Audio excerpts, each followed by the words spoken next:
Morning भाई लोग, कैसे हैं आप लोग। चलिए, पिछले क्लास में हम लोगों ने देख रहा था नॉन स्टिक्योमेट्रिक डिफेक्ट में, ठीक ना।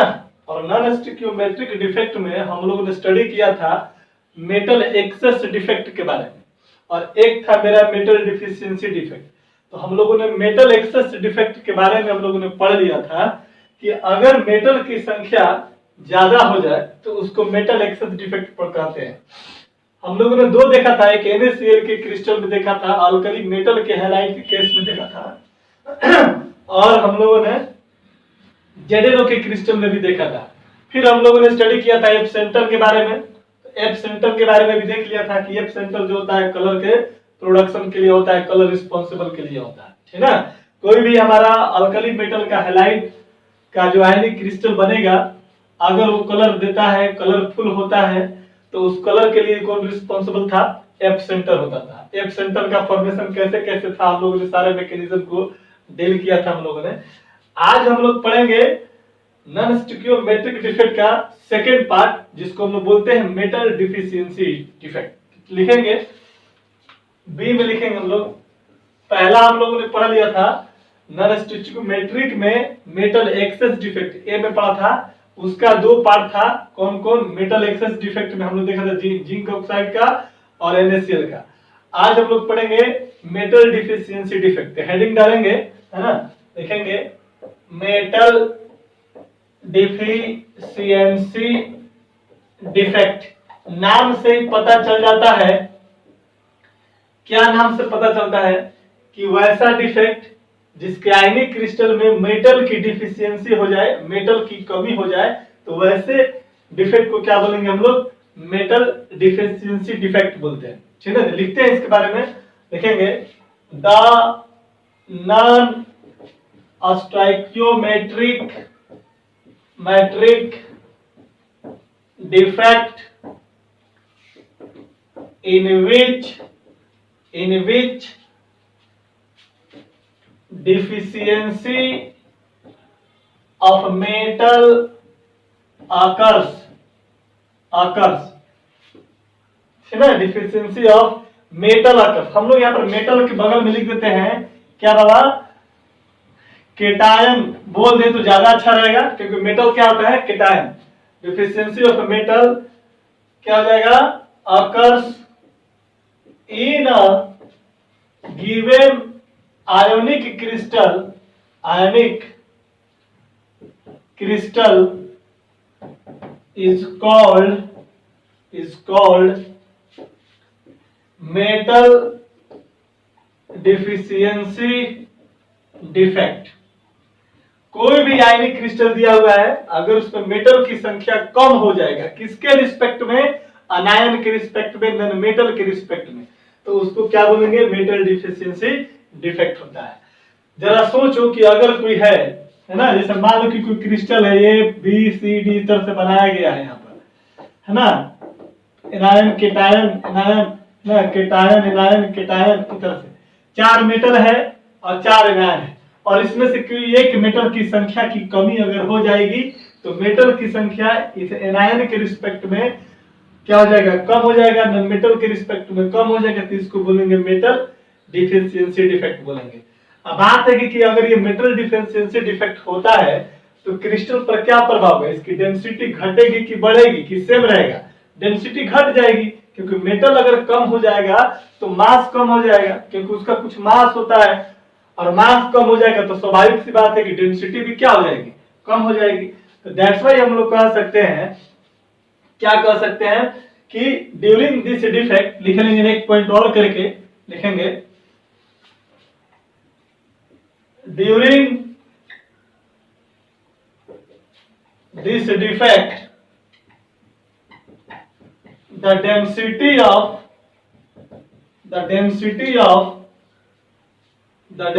of crystal get decreases, बोल सकते हैं ना इसको। मेटल डिफिशियंसी के case, sorry, metal access defect के केस में डेंसिटी इंक्रीज करता था, और स्कॉटकी डिफेक्ट के केस में डेंसिटी डिक्रीज करता था, इंप्योरिटी डिफेक्ट के केस में डेंसिटी इंक्रीज करता था। और मेटल डिफिशियंसी डिफेक्ट केस में भी क्या करता है कि डेंसिटी डिक्रीज कर रहा है। मैंने कह सकते हैं कि सिर्फ फ्रैंकेल डिफेक्ट में छोड़ दिया जाए और एक्सेस डिफेक्ट को छोड़ दिया जाए तो सबके केस में डिफिशियंसी डेंसिटी क्या करता है, डिक्रीज करता है। ठीक ना, तो ये हो गया इसका मेटल डिफिशियंसी का डिफिनीशन, ये उसका रिजल्ट हो गया। और इसका एग्जांपल लिख लीजिए। एग्जांपल जो होता है, एग्जांपल जो होगा, निकेल का ऑक्साइड हो सकता है, आयरन का ऑक्साइड हो सकता है, ठीक है, मैग्नीज का ऑक्साइड हो सकता है।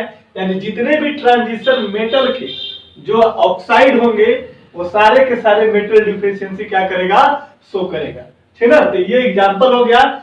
यहां पर एक बात और लिखना पड़ेगा आप लोग को, एनसीईआरटी में लिखा हुआ है ये जो मेटल की जो डिफिशियंसी जो होता है उसका एक रेंज दिया हुआ है। ठीक है, जैसे कि आपको दिया हुआ है आयरन के केस में कि अगर ये मेटल ऑक्साइड है, आयरन का कोई ऑक्साइड है और इसमें अगर कहता है कि अगर डिफेक्ट अगर होता है, ठीक है, कौन सा डिफेक्ट, मेटल डिफिशियंसी डिफेक्ट, अगर डिफेक्ट होता है तो कहता है क्या कि जो एफी है, जो आयरन है, इसकी जो रेंज होगा, यहां पर इसका देखो तो आयरन की संख्या कितना 1, ऑक्सीजन की संख्या कितना 1 है, तो यहां पर जो होगा वो 0.93 से लेकर के ये 0.96 और वो हो सकता है। मतलब कि अगर ये आयरन का ऑक्साइड में मेटल डिफिशियंसी देखा गया तो कहता है क्या कि मेटल में कितना की कमी होगा, तो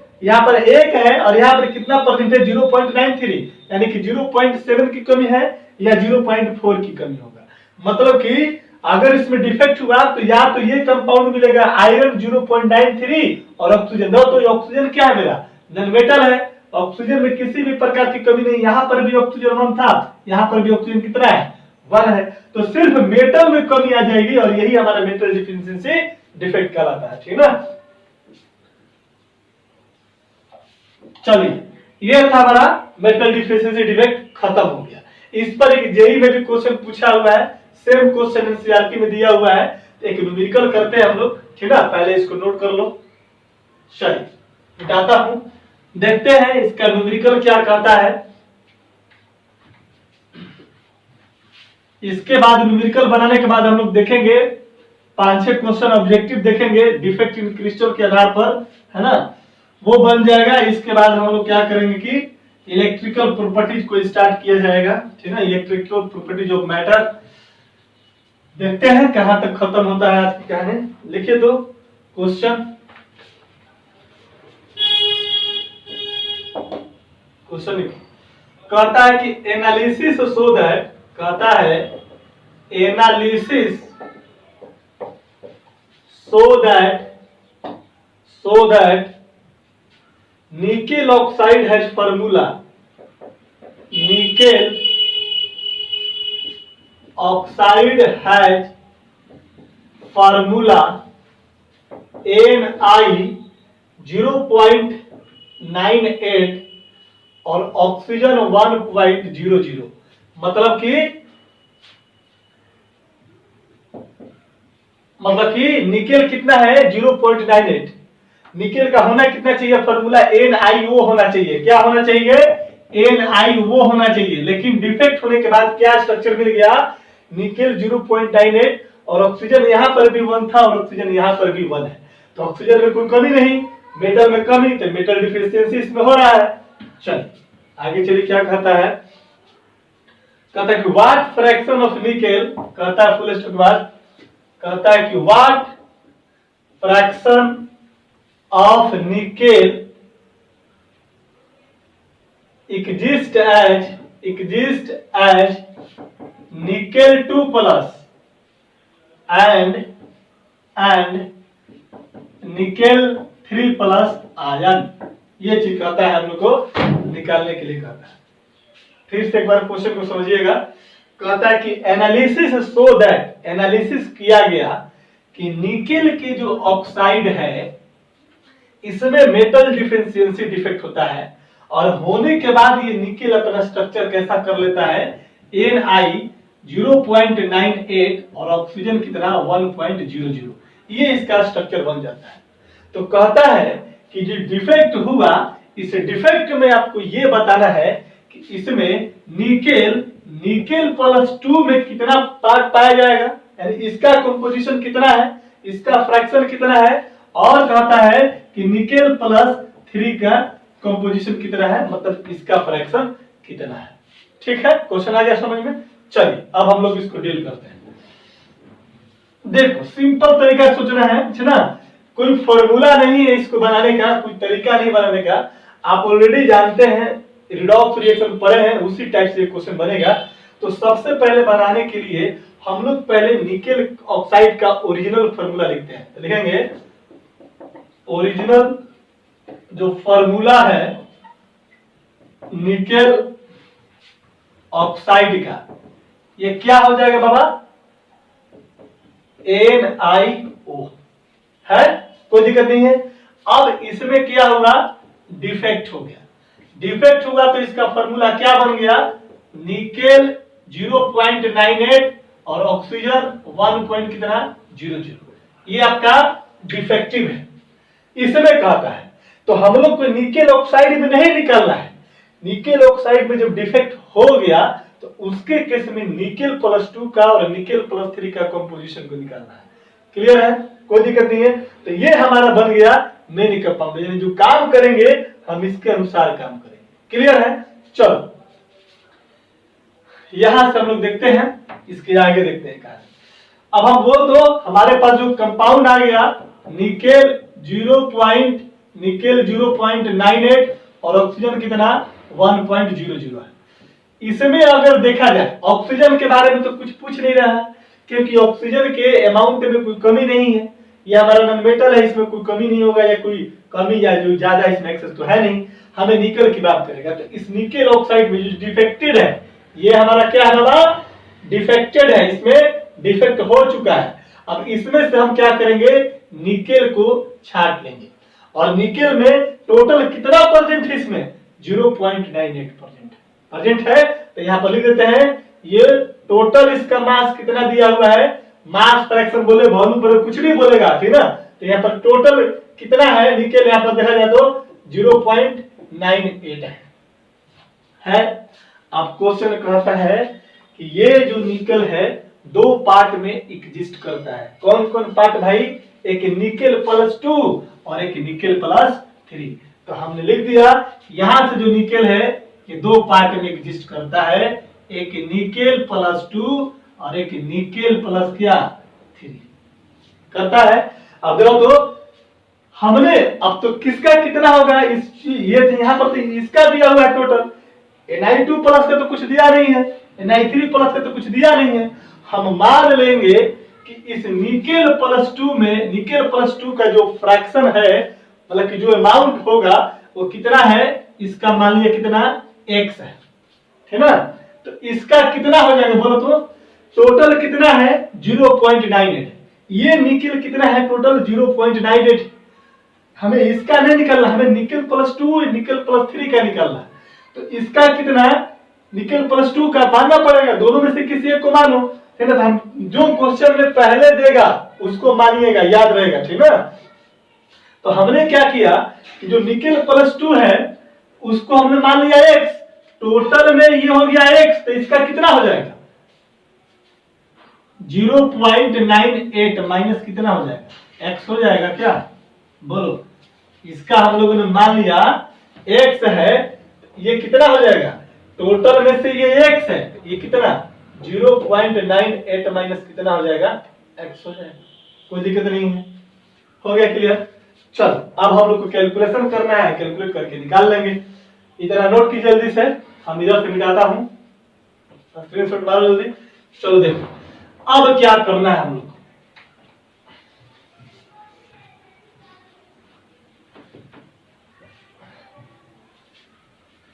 अब हम लोग को क्या करना है, देखिए यहां से अब हम लोग क्या करेंगे, तो इस पर कितना चार्ज है +2 चार्ज, और इस पर कितना चार्ज है +3 चार्ज है। तो हम लोग टोटल इस कंपाउंड में चार्ज क्या कर देंगे, बराबर कर देंगे, चार्ज इक्वल कर देंगे तो आ जाएगा।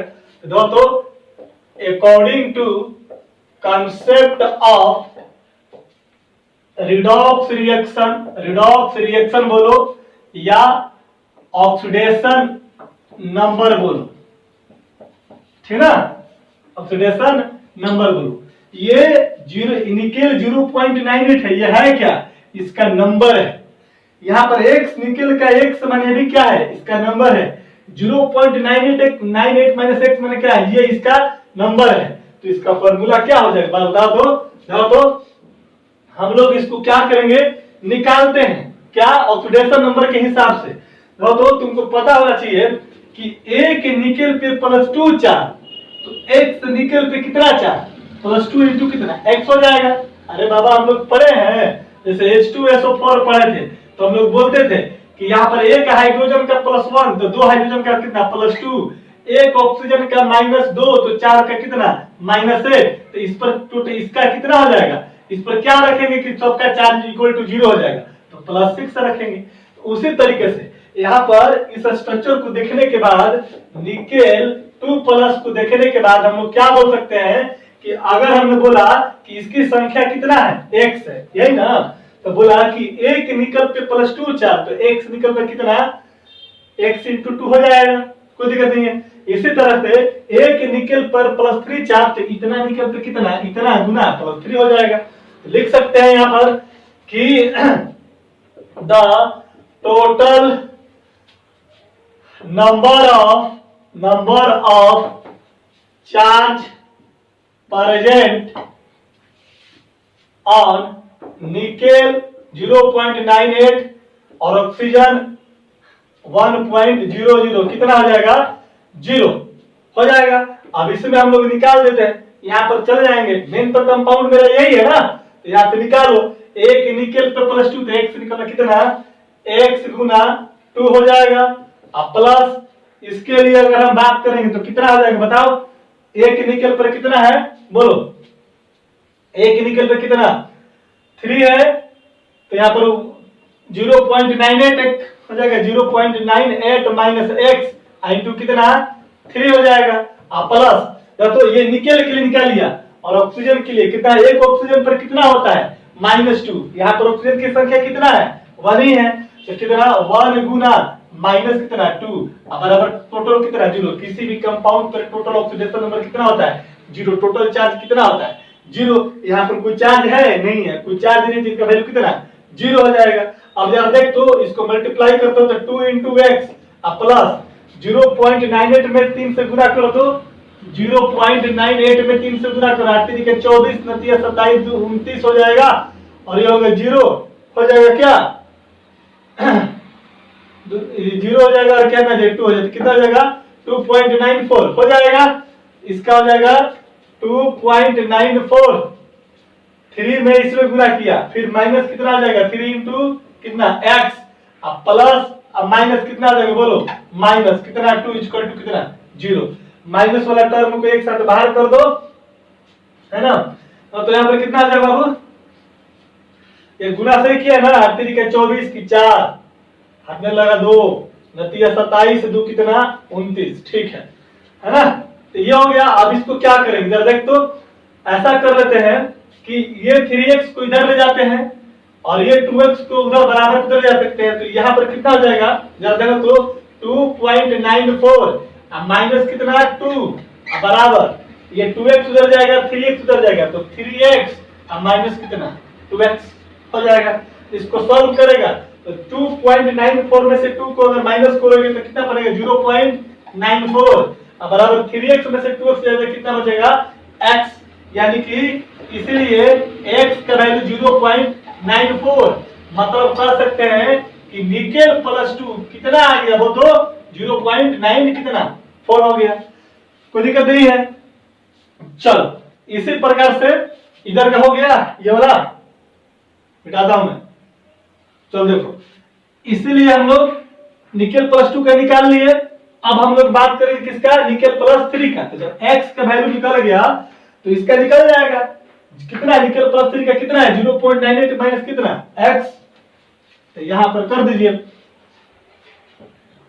इसलिए फॉर निकेल 3 प्लस कितना हो जाएगा 0.98 माइनस कितना x 0.98 माइनस एक्स का वैल्यू हम लोगों ने कितना निकाला बाबू 0.94 0.94 हो जाएगा। इसको कैंसिल करो, 8 में से 4 जाएगा कितना बचेगा 4, 9 में से 9 जाएगा कितना 0.0 यानी कितना 0.0 कितना 4 0.0 कितना 4 हो गया। यानी कि निकेल प्लस 3 का कितना हो गया 0.04। अब क्वेश्चन क्या कहता था कि इनका फ्रैक्शन निकालिए। आप परसेंटेज भी निकाल सकते हैं। क्वेश्चन में मैं अपने तरफ से ऐड करता हूं, परसेंटेज हो तो परसेंटेज ऑफ निकेल प्लस 2 की हम बात करेंगे तो कितना आ जाएगा बताओ तो कितना है x का वैल्यू 0.94 इंटू कितना 100 बराबर कितना 94%। परसेंटेज ऑफ निकेल प्लस 3 बराबर कितना आ जाएगा 0.04 गुना कितना 100 ये कितना आ जाएगा 4% हो जाएगा। कोई दिक्कत नहीं, ये क्वेश्चन में नहीं दिया हुआ है, मैं अपने तरफ से बोल दिया हूं कि अगर क्वेश्चन में अगर परसेंटेज दे देगा तो जितना निकाले हैं x का वैल्यू उसमें से 100 से मल्टीप्लाई कर देंगे तो परसेंटेज निकल जाएगा, है ना।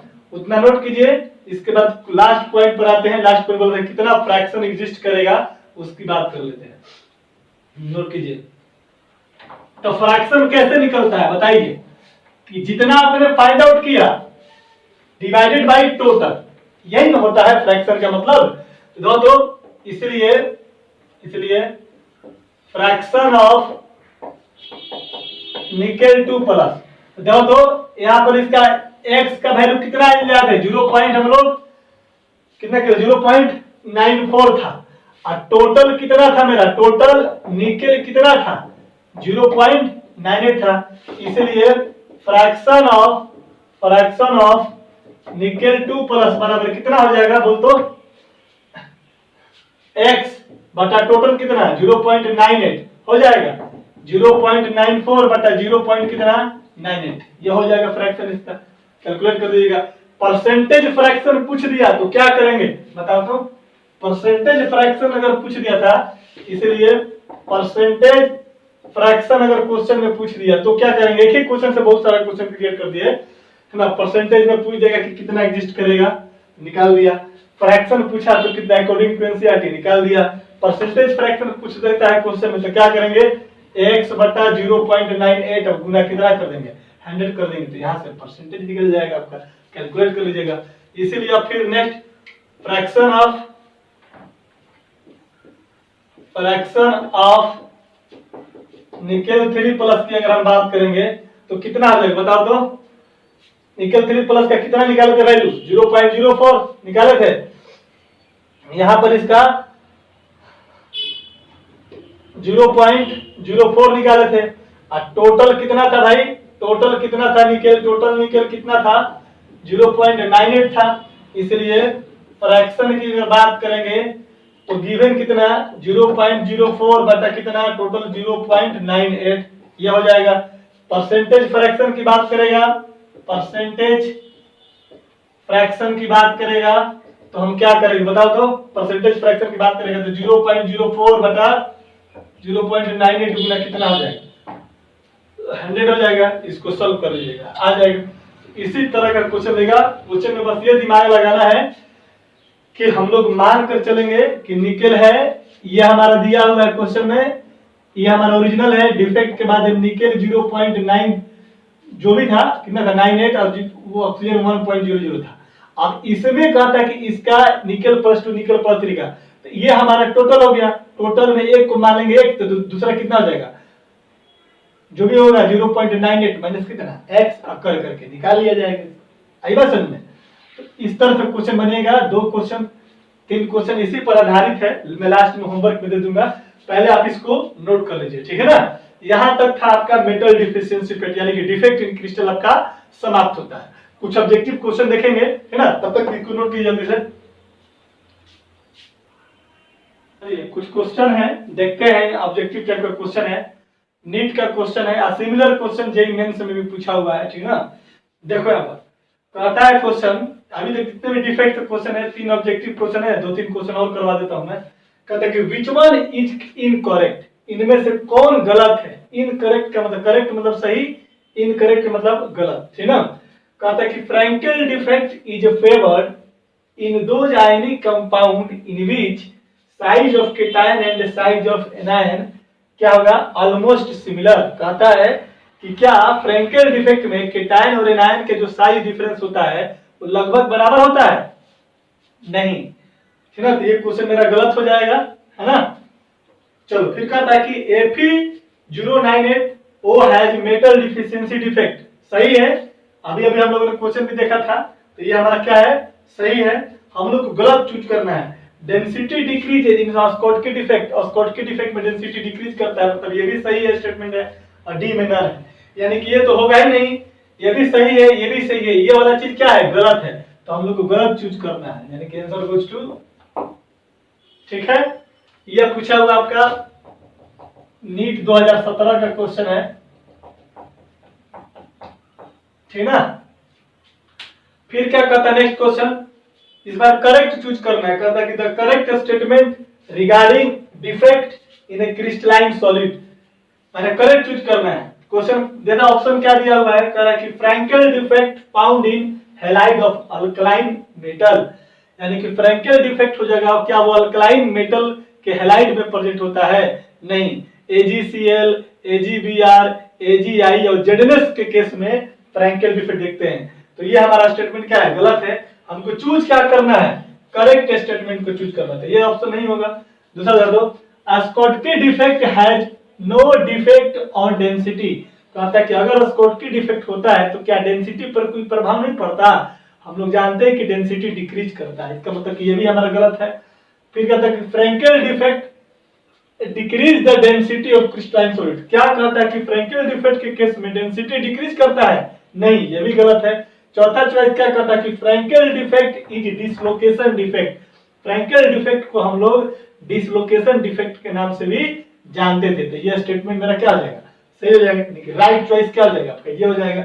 और एक क्वेश्चन क्या कहता है कि द अपीयरेंस ऑफ कलर, कहता है कि the appearance of colour in solid alkali metal halide is due to, option है एफ सेंटर है, बी में स्कॉटकी डिफेक्ट है, सी में फ्रैंकेल डिफेक्ट है, और डी में इंटरस्टिशियल पोजीशन है। तो क्या आंसर होगा बताओ।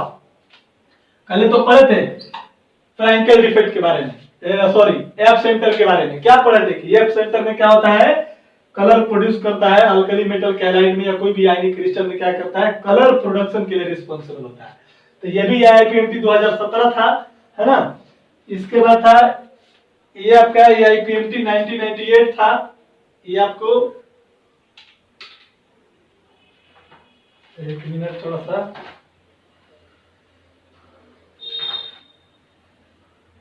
ये था, ये आपको नीट 2015 का क्वेश्चन था, है ना।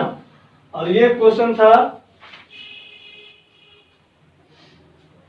नीट 2006 का क्वेश्चन, ये था आपका एआईपीएमटी होता था उस समय, एआईपीएमटी 2006 का क्वेश्चन है, ठीक है ना, एफ सेंटर वाला। चलिए नेक्स्ट देखते हैं हम लोग, कुछ क्वेश्चन और है, लिख लेते हैं, इसको भी कर लेते हैं, जल्दी कीजिए। चलिए देखिए दो क्वेश्चन और है ना, ये भी आईपीएमटी का एक क्वेश्चन है, इसको भी देख लेते हैं। कहता है कि Schottky defect in A crystal absorbed when, कहता है कि स्कॉटकी डिफेक्ट किसी क्रिस्टल में कब देखा जाता है, जब ion leaves its normal site and occupies an interstitial site. ये होगा, बताइए, जब कोई भी आयन हो अपने नॉर्मल साइट को छोड़ करके इंटरस्टिशियल साइट पर जब चला जाएगा तो क्या वो स्कॉटकी डिफेक्ट शो करेगा, नहीं। क्या होता है, फ्रैंकेल डिफेक्ट में ऐसा केस होता है। क्वेश्चन में स्कॉटकी डिफेक्ट के बारे में पूछ रहा है। दूसरा चीज, unequal numbers of cation and anion missing from the lattice, क्या स्कॉटकी डिफेक्ट के केस में अनइक्वल नंबर्स ऑफ केटायन और एनायन मिस होता है, नहीं, ये भी गलत है। Density of the crystal increase करता है, क्या स्कॉटकी डिफेक्ट के केस में क्रिस्टल का डेंसिटी इंक्रीज करता है कि डिक्रीज, डिक्रीज करता है, ये भी गलत हो जाएगा। लास्ट चॉइस दिया हुआ डी में कि equal numbers of cation and anion missing from the lattice, ये सही है। स्कॉटकी के केस में इक्वल नंबर्स ऑफ एनायन और केटायन क्या करते हैं, मिस करते हैं। This is the right choice. 1998 में क्वेश्चन पूछा हुआ है। फिर एक और क्वेश्चन है, देखिए यहाँ पर, आयनिक सॉलिड विथ स्कॉटकी डिफेक्ट, वैसा आयनिक सॉलिड जिसमें स्कॉटकी डिफेक्ट हो रहा है, तो कहता है कि कंटेन इन देयर स्ट्रक्चर, वो अपने स्ट्रक्चर में क्या रखेगा, कहता है कि केटायन वैकेंसी ओनली, क्या सिर्फ केटायनिक वैकेंसी होगा, नो, फिर क्या कहता है cation vacancy and interstitial site, interstitial cation, ये भी गलत है, क्योंकि फ्रैंकेल डिफेक्ट के केस में क्या होता है कि केटायन अपना नॉर्मल साइट को छोड़ करके इंटरस्टिशियल साइट में था, तो केटायन जब अपना नॉर्मल साइट छोड़ेगा तो वहां वैकेंसी हो जाएगा, तो केटायन का तो वैकेंसी होगा नहीं, और इंटरस्टिशियल साइट पर केटायन आता है, तो वैसे को हम लोग क्या बोलते हैं, फ्रैंकेल डिफेक्ट बोलते हैं। क्वेश्चन में क्या पूछ रहा है, स्कॉटकी डिफेक्ट के बारे में आपसे क्वेश्चन पूछ रहा है, ठीक है ना। फिर क्या कहता है कि equal numbers of cation and anion vacancy create होगा, बिल्कुल सही है, यही होगा। और लास्ट में दिया कि एनायन वैकेंसी होगा एंड इंटरस्टिशियल एनायन होगा, तो ये भी गलत बात है। तो ये थे 5 क्वेश्चन जो करवाया था मैं, ये सारे नीट ये वाले आईपीएमटी का पूछा हुआ क्वेश्चन है। सेम क्वेश्चन आपको जो है पूछता है आपका किसके केस में, जेई के केस में भी ऐसा ही क्वेश्चन है। तो क्वेश्चन लिखेंगे, जेई का क्वेश्चन है, देख लेते हैं जरा सा, मिटा दीजिए इसको, जल्दी कीजिए।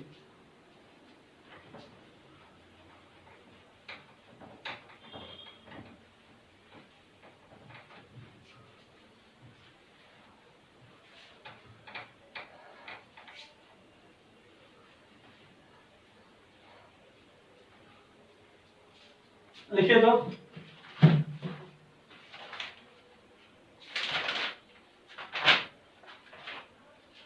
इधर जो क्वेश्चन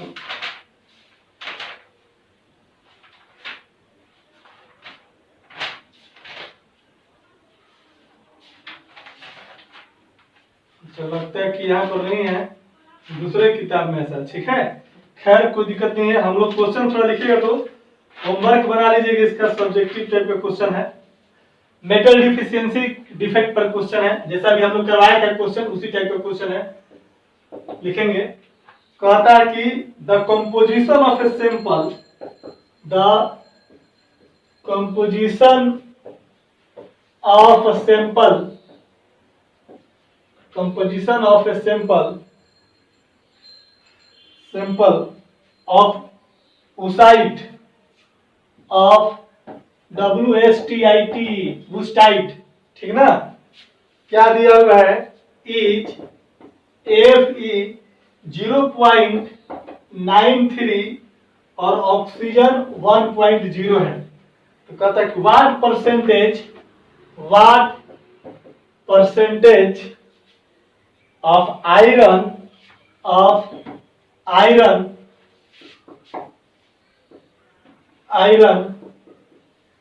present in Fe3, बगल में ये रोमन में क्या दे दिया है, 3 लिख दिया है, मतलब क्या इसको Fe3 प्लस पूछ रहा है, ठीक ना, याद रखिए इसका क्या होगा तो बताया है। तो यहाँ पर तुम्हारा Fe3 का है, तो Fe किसमें एग्जिस्ट करता है, 2 में, Fe2 प्लस और Fe3 प्लस में, तो Fe3 क्या पूछ रहा है, तो क्वेश्चन में जो पहले पूछेगा उसको मान लीजिएगा x, और Fe2 प्लस का कितना आ जाएगा 0.93 माइनस कितना x करके बना देंगे। ये आपका होमवर्क रहा, इसका मैं आंसर लिख देता हूं, है ना, आंसर लिख दीजिए यहाँ पर, कितना आंसर इसका, Fe3 प्लस का जो दिया हुआ है परसेंटेज में, ये 15.05% दिया हुआ है आंसर में, ठीक ना, बनाइएगा इसको, मेरे ख्याल से बन जाना चाहिए, ठीक ना। पहले Fe को किसमें 2 पार्ट में, एक Fe2 Fe3 जो क्वेश्चन में पूछ रहा है, जिसका पूछेगा उसका मानेंगे x, और जो नहीं जानते उसका इतना माइनस कितना x कर देंगे, क्लियर है। एक क्वेश्चन ये बनाइएगा, दूसरा क्वेश्चन लिख लीजिए, एनालिसिस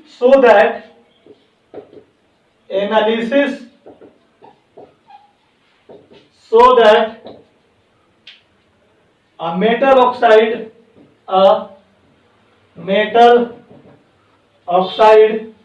has the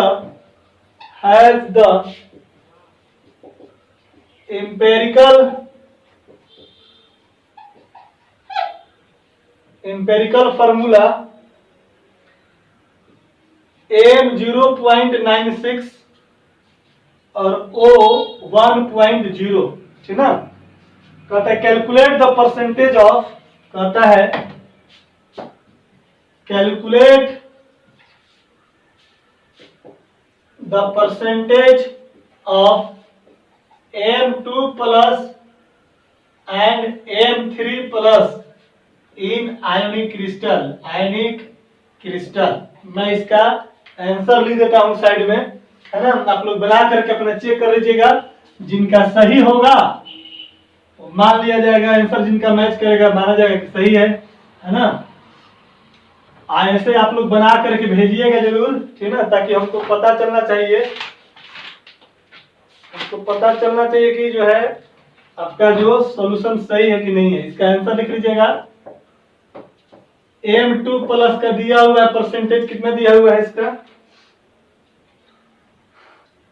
91.67%, और M3 प्लस का परसेंटेज दिया हुआ कितना 8.33%, ठीक ना। तो ये आपका होमवर्क रहा।